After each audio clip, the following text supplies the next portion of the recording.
Magandang araw mga timang, ngayong araw OTW tayo pa Maynila. Medyo scary kasi 200 lang ang dala ko na money. Sakto lang pamasahe kaya dapat hindi ako madukutan.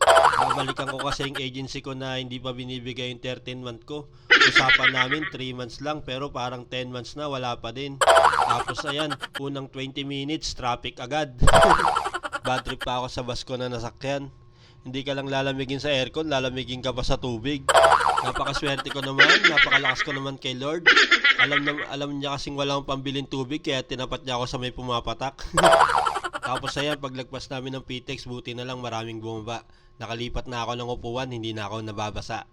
Sa mga oras na yan, malapit na rin akong bumaba. Tinitingnan ko na rin yung konduktor, akala niya may gusto ko sa kanya, hindi niya alam, inaantay ko yung sukli ko. Kaya napatingin na lang ako sa malayo at napaisip ko anong magandang bungad sa konduktor para makuha ko yung sukli ko. Masakit lang isipin na tayo na may sukli, tayo pa nahihiyang kumuha. Nakakahiya naman sa konduktor. Pero walang iyaiya sa akin, kukunin ko yung sukli ko. Sakto lang pamasahe ko, mas nakakaya kung mag-aalay lakad ako mag-isa. Mahal na araw pa naman ngayon. Maya lang, andito na ako sa LRT, tapos bumili na ako ng ticket, naglakad na. Ganito nga pala itsura ng LRT guys sa mga di pa nakakasakay dyan. Tapos ayan, andito na ako sa Boni Caldereta Street. Siguro yung nakaisip ng street na to mahilig sa tinola. Pagdating ko sa agency, pinaupo muna ako.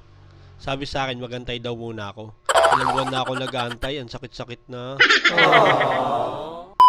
Kinabukasan, pumunta naman ako sa LTO para mag-renew ng lisensya. Nagkaka-stiff neck na kasi ako, kakatanaw ng malayo kung may checkpoint ba o wala. Pumunta ako ng maaga para mas maaga rin makauwi, kaso parang hindi yata ako makakauwi ng maaga kasi pang 81 na agad ako. Sinusubukan ko gawing 18 kaso parang hindi pwede, grabe naman yung mga fixer na una pa sa first.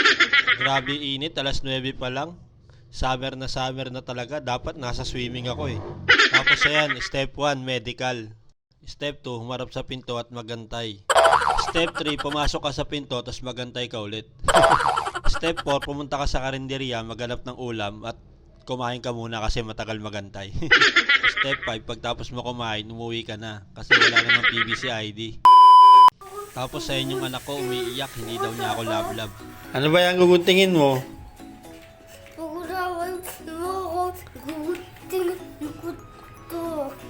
Ano ba yan?